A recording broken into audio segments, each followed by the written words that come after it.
ॐ शुक्लाम्बरधरं विष्णुं शशिवर्णं चतुर्भुजं प्रसन्नवदनं ध्यायेत् सर्वविघ्नोपशान्तये। व्यासं वसिष्ठनप्तारं शक्तिपौत्रमकल्मषं पराशरात्मजं वन्दे शुकतातं तपोनिधिं। व्यासाय विष्णुरूपाय व्यासरूपाय विष्णवे नमो वै ब्रह्मनिधये वासिष्ठाय नमो नमः। अविकाराय शुद्धाय नित्याय परमात्मने सदैकरूपरूपाय विष्णवे सर्वजिष्णवे यस्य स्मरणमात्रेण जन्मसंसारबन्धनात् विमुच्यते। नमस्तस्मै विष्णवे प्रभविष्णवे। ॐ नमो विष्णवे प्रभविष्णवे। श्रीवैशम्पायनोवाच श्रुत्वा धर्माणशेषेण पावनानि च सर्वशः युधिष्ठिरश्शान्तनवं पुनरेवाभ्यभाषत। युधिष्ठिरोवाच किमेकं दैवतं लोके किं वाप्येकं परायणं स्तुवन्तकं कमच्चन्दः प्राप्नुयुर्मानवा शुभं। गोधर्म सर्वधर्माणां भवतः परमो मथः किं जपन्मुच्यते जन्तुर्जन्म संसारबन्धनात्। श्रीभीष्मोवाच जगत्प्रभुं देवदेवं अनन्तं पुरुषोत्तमं स्तुवन्नाम सहस्रेण पुरुषः सततोऽथितः। त्वमेव चार्चयन् नित्यं भक्त्या पुरुषमव्ययं ध्ययन् स्तुवन्नमस्यंश यजमानस्तमेव च। अनादिनिधनं विष्णुं सर्वलोकमहेश्वरं लोकाध्यक्षं स्तुवन्नित्यं सर्वदुःखातरितो भवेत्। ब्रह्मण्यं सर्वधर्मज्ञं लोकानां कीर्तिवर्धनं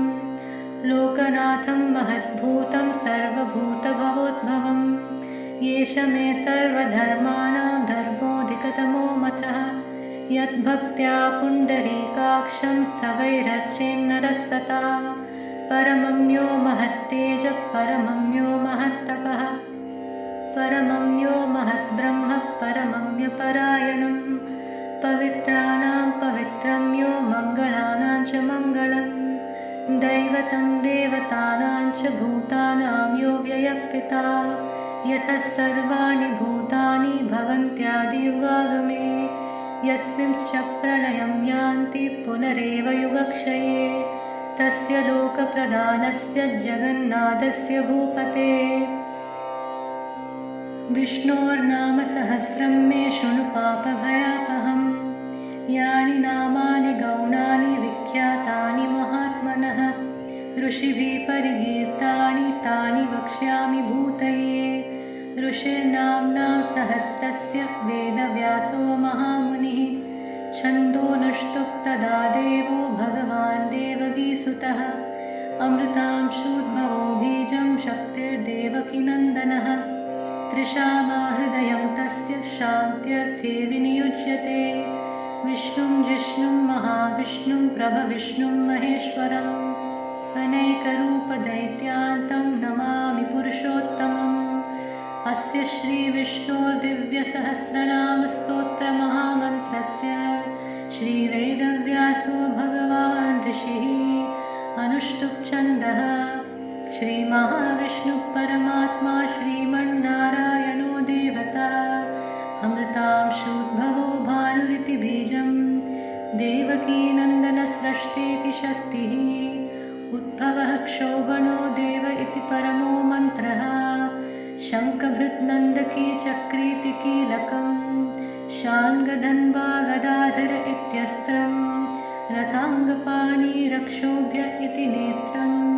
त्रिसामसामकसामेति कवचम् आनन्दं परब्रह्मेति योनिः ऋतुसुदर्शनकाल इति दिग्बन्धः श्रीविश्वरूप इति ध्यानं श्रीमहाविष्णुप्रीत्यर्थे सहस्रनामजपे विनियोगः। ध्यानं क्षीरोधन्वत्प्रदेशे शुचिमणिविलसत्सैकते मौक्तिकानां मालाक्लुप्तासनस्थस्फटिकमणिनिभैर्मौक्तिकैर्मण्डिताङ्गः शुभ्रैरभ्रैरदभ्रैरुपरि विलसितैर्मुक्तभीयूषवैः गदा शङ्खपाणिर्मुकुन्दः भूपातौ यस्य नाभिर्वियदसूरनिलच्चन्द्रसूर्यौ च नेत्रे कर्णावास्तशिरोध्योर्मुखमपि दहनो यस्य वास्तेयमब्धिः अन्धस्थं यस्य विश्वं सुरनरखगोभोगिगन्धर्वदैत्यैः चित्रं रम्यते तं त्रिभुवनवपुषं विष्णुमीशं नमामि। ॐ नमो भगवते वासुदेवाय। शान्ताकारं भुजगशयनं पद्मनाभं सुरेशं विश्वाधारं गगनसदृशं मेघवर्णं शुभाङ्गं लक्ष्मीकान्तं कमलनयनं योगिहृद्यानगम्यं वन्दे विष्णुं भवभयहरं सर्वलोकैकनाथं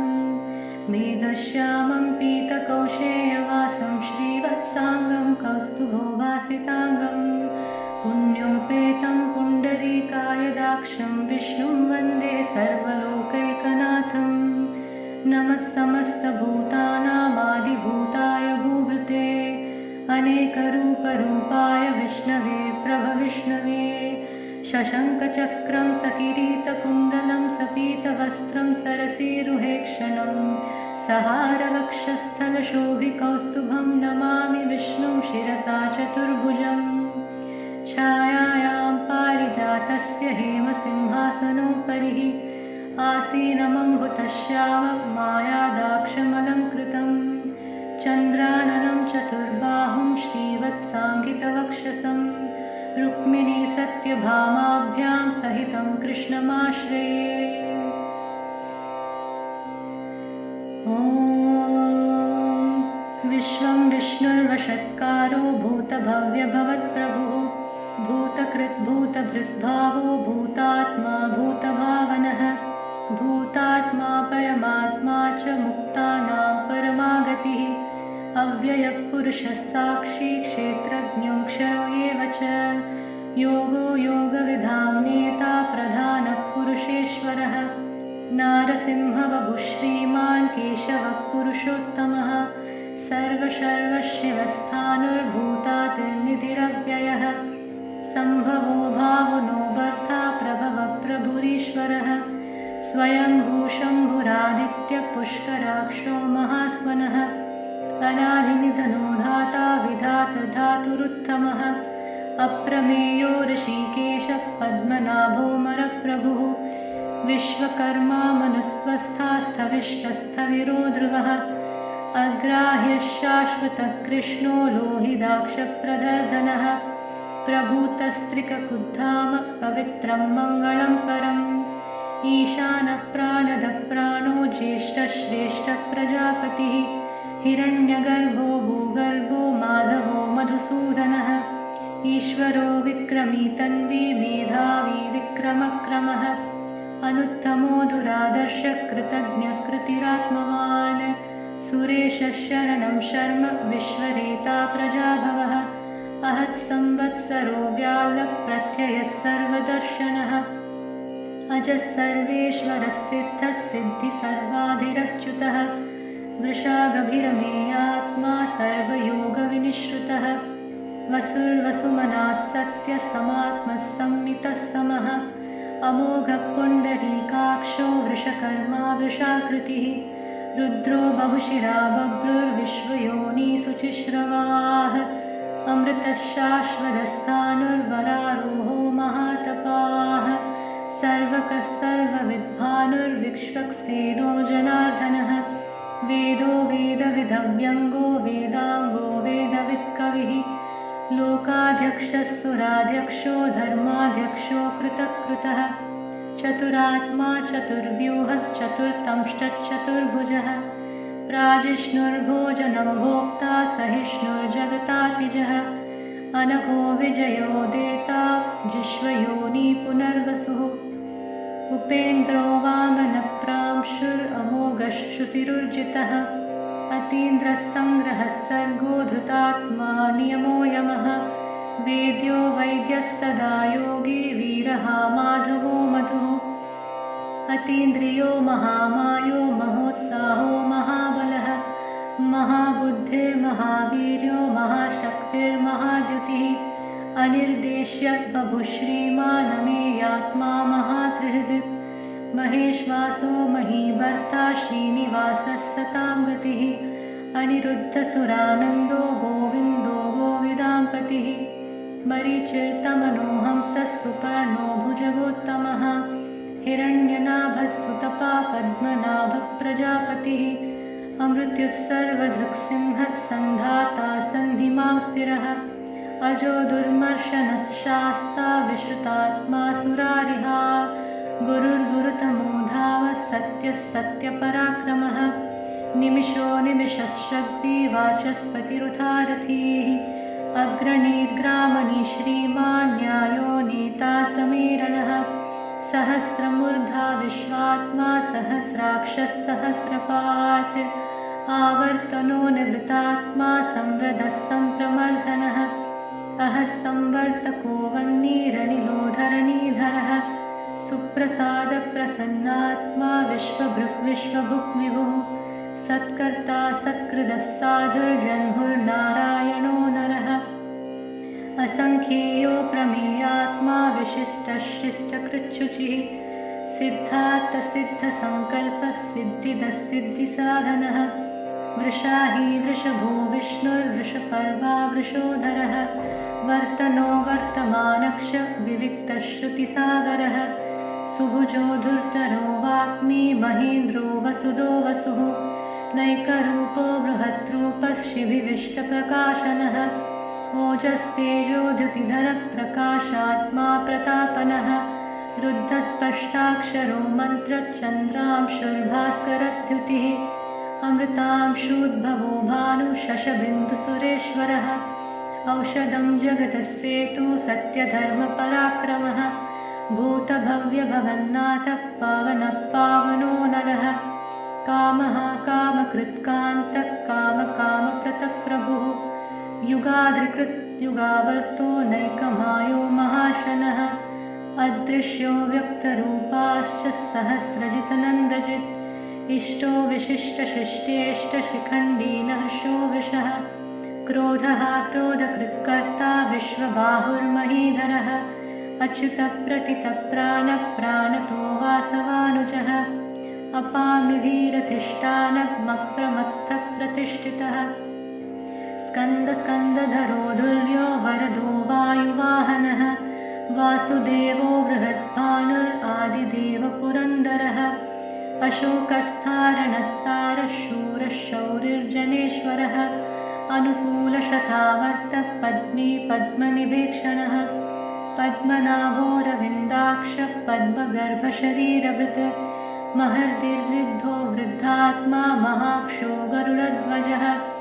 अतुलशरभो भीमः सामयज्ञो हविर्हरिः सर्वलक्षणलक्षण्यो लक्ष्मीवान् समितिञ्जयः विक्षरोरोहितो मार्गो हेतुर्दामोदरः सहः महीधरो महाभागो वेगवानमिताशनः उद्भवः शोभनो देवः श्रीगर्भः परमेश्वरः करणं कारणं कर्ता विकर्ता गहनो गुहः व्यवसायो व्यवस्थानः संस्थानस्थानदो ध्रुवः परर्थी परमस्पष्टः दुष्टः पुष्टसुभीक्षणः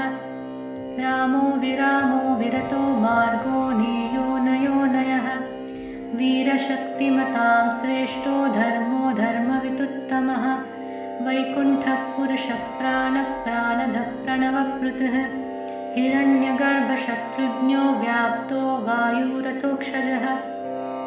ऋतुसुदर्शनः कालः परमेष्टि परिग्रहः उग्रसंवत्सरो दक्षो विश्रामो विश्वदक्षिणः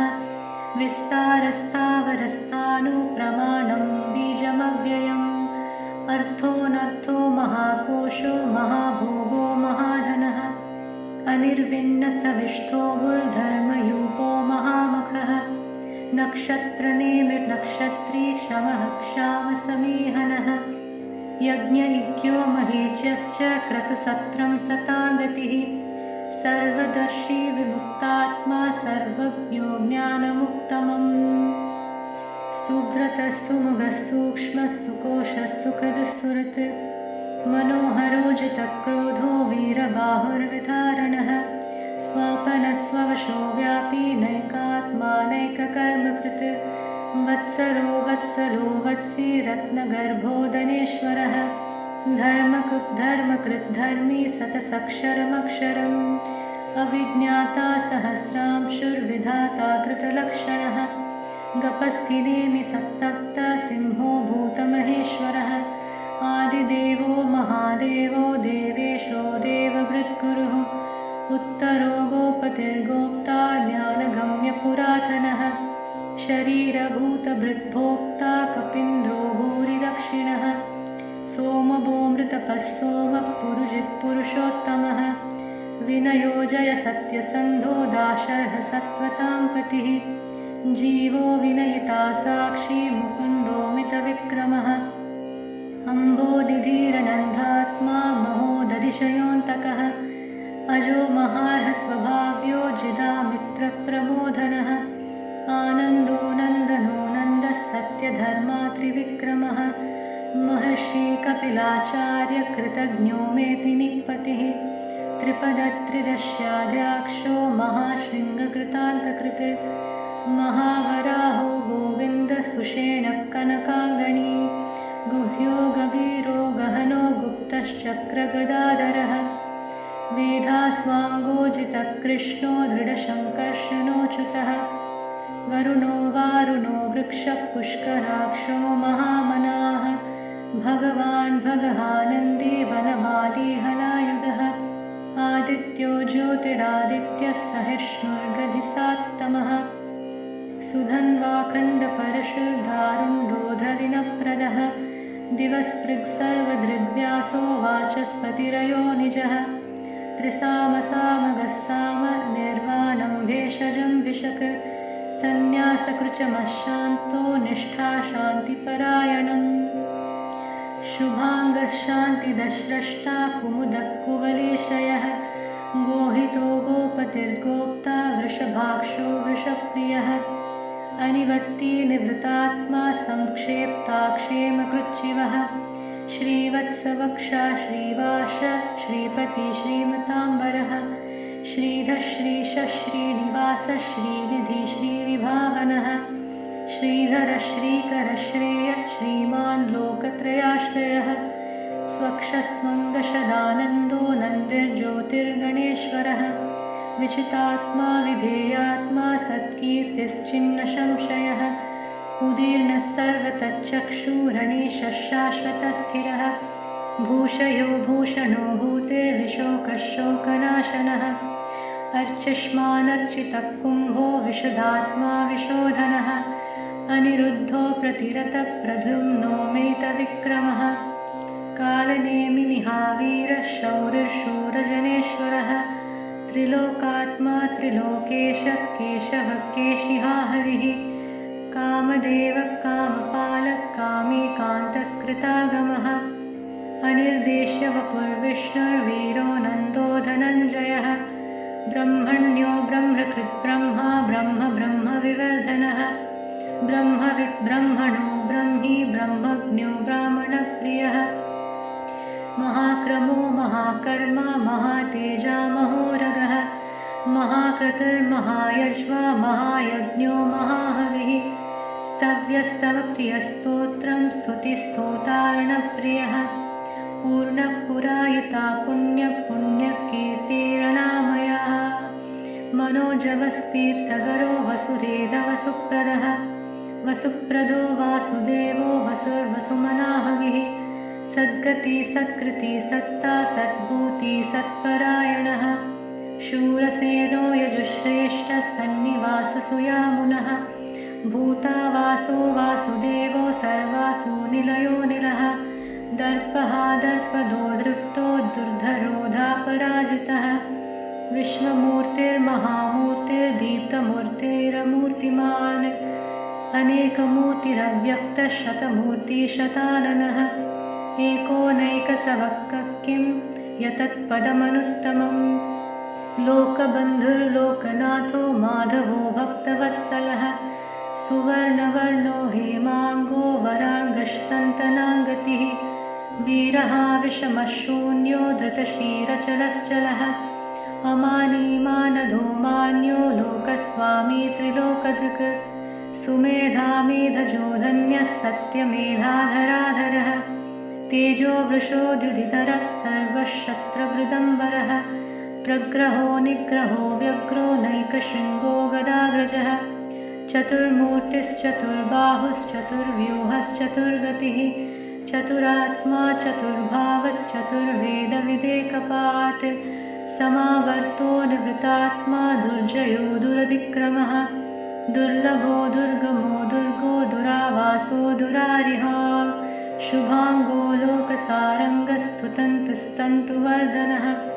इन्द्रकर्मा महाकर्मा कृतकर्मा कृतागमः उद्भवः सुन्दरः सुन्दो रत्ननाभसुलोचनः अर्को वाजसनः शृङ्गी जयन्तः सर्वविजयी सुवर्णबिन्दुरक्षोभ्यः सर्वभागेश्वरश्वरः महाहृदो महाकर्तो महाभूतो महानिधिः कुमुदः कुन्दरः कुन्दः पर्जन्यः पावनोऽनिलः अमृताशोऽमृतवापो सर्वज्ञः सर्वतोमुखः सुलभः सुव्रतः सिद्धः शत्रुजित्शत्रुतापनः न्यक्रोधोदुम्बरो श्वत्थश्चानुरान्ध्रनिषूधनः सहस्रार्चित् सप्तजीवा सप्तैधा सप्तवाहनः अमूर्तिरणखोचिन्त्यो भयकृद्भयनाशिनः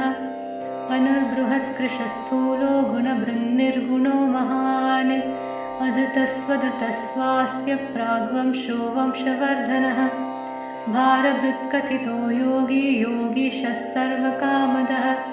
आश्रमश्रमणः क्षाम सुपर्णो वायुवाहनः धनुर्धरो धनुर्वेदो दण्डो दमयिता दमः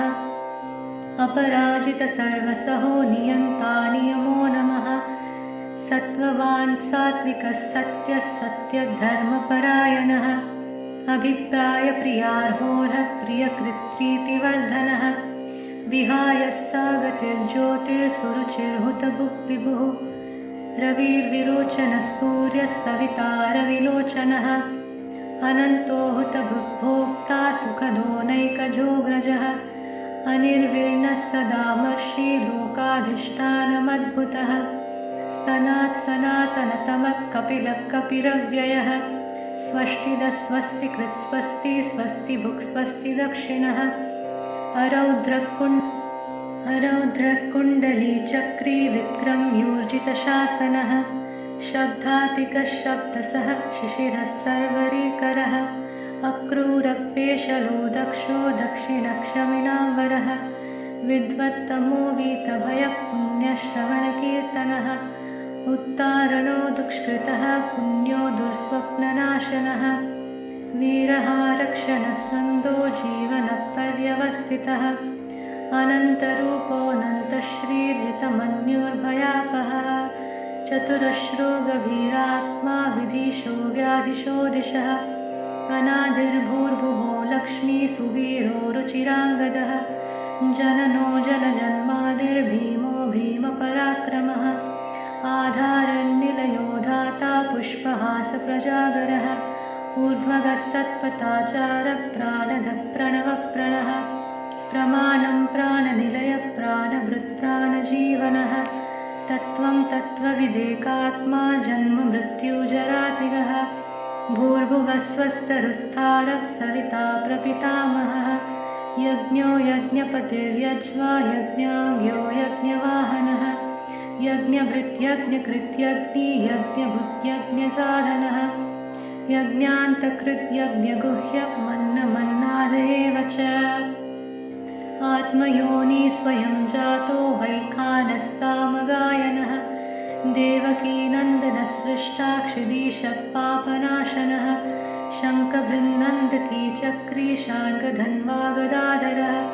रथाङ्गपाणिरक्षोभ्यः सर्वप्रहरणायुधः सर्वप्रहरणायुधौ नमहिति वनमाली गधिशाङ्गी शङ्खिचक्री च नन्दकी श्रीमान्नारायणो विष्णुर्वासुदेवोऽभिरक्षतु वनमाली गधिशाङ्गी शङ्खिचक्री च नन्दकी श्रीमान्नारायणो विष्णुर्वासुदेवविरक्षतु वनमाली गधिशाङ्गी शङ्खी चक्री च नन्दकी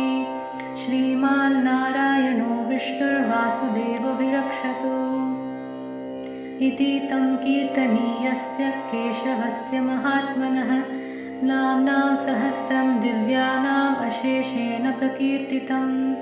य इदं शृणुया नित्यं यश्चाभिपरिकीर्तयेत् नाशुभं प्राप्नुयात् किञ्चित् सोमुत्रेह च मानवः वेदान्तगो ब्राह्मणः स्यात् क्षत्रियो विजयी भवेत् वैश्यो धनसमृद्धः स्यात् शूद्रः सुखमवाप्नुयात् धर्मार्थी प्राप्नुयात् धर्ममर्थार्थी चार्थमाप्नुयात् कामानवाप्नुयात् कामी प्रजाति चाप्नुयात् प्रजां भक्तिमान्यः सतोद्धाय शुचिसत्कथमानसः सहस्रं वासुदेवस्य नाम्नामेतत् प्रकीर्तयेत् यशः प्राप्नोति विपुलं याति प्राधान्यमेव च अचलां श्रियमाप्नोति श्रेयप्राप्नोत्यनुत्तमं न भयं क्वचिदाप्नोति वीर्यं तेजश्च विन्दति भवत्यरोगोद्युतिमान् बलरूपगुणान्वितः रोगार्तो मुच्यते रोगात् बद्धो मुच्येत बन्धनात् भयान्मुच्येत भीतस्तु मुच्येतापन्न आपतः दुर्गानधितरत्याशु पुरुषः पुरुषोत्तमं स्तुवन्नाम सहस्रेण नित्यं भक्तिसमन्वितः वासुदेवाश्रयो मर्त्यो वासुदेवपरायणः सर्वपापविशुद्धात्मा याति ब्रह्मसनातनं न वासुदेवभक्तानामाशुभां विद्यते क्वचित्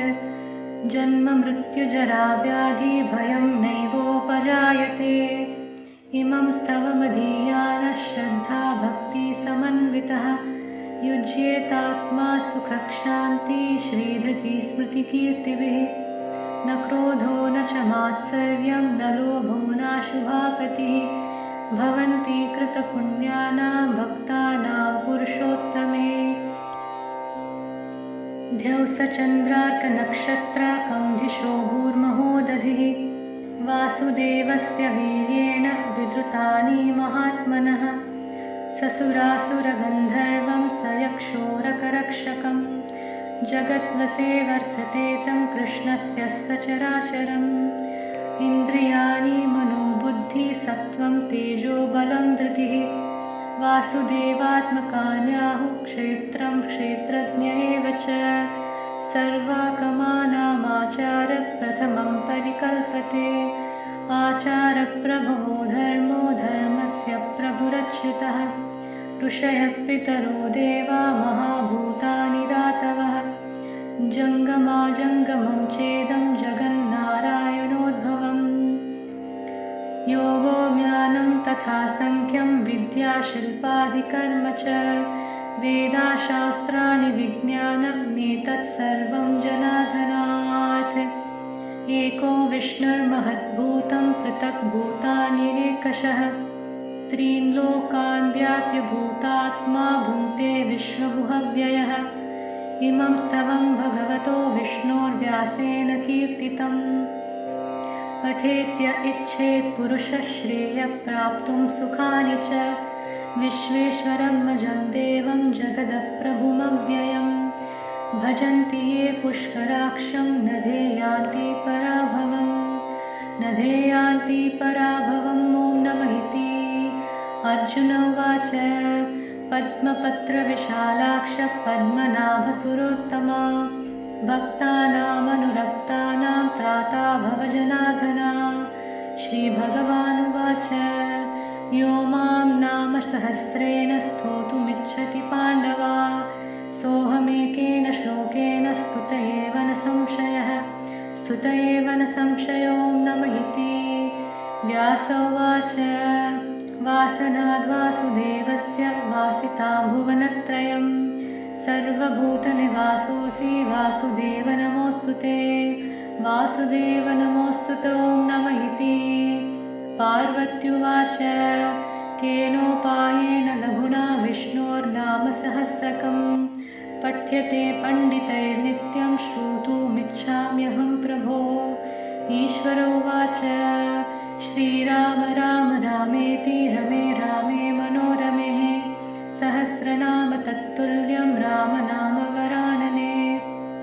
श्रीराम राम रामेति रमे रामे मनोरमे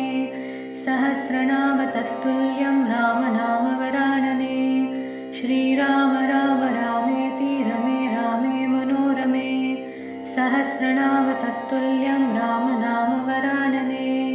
रामनामवराननं नम इति।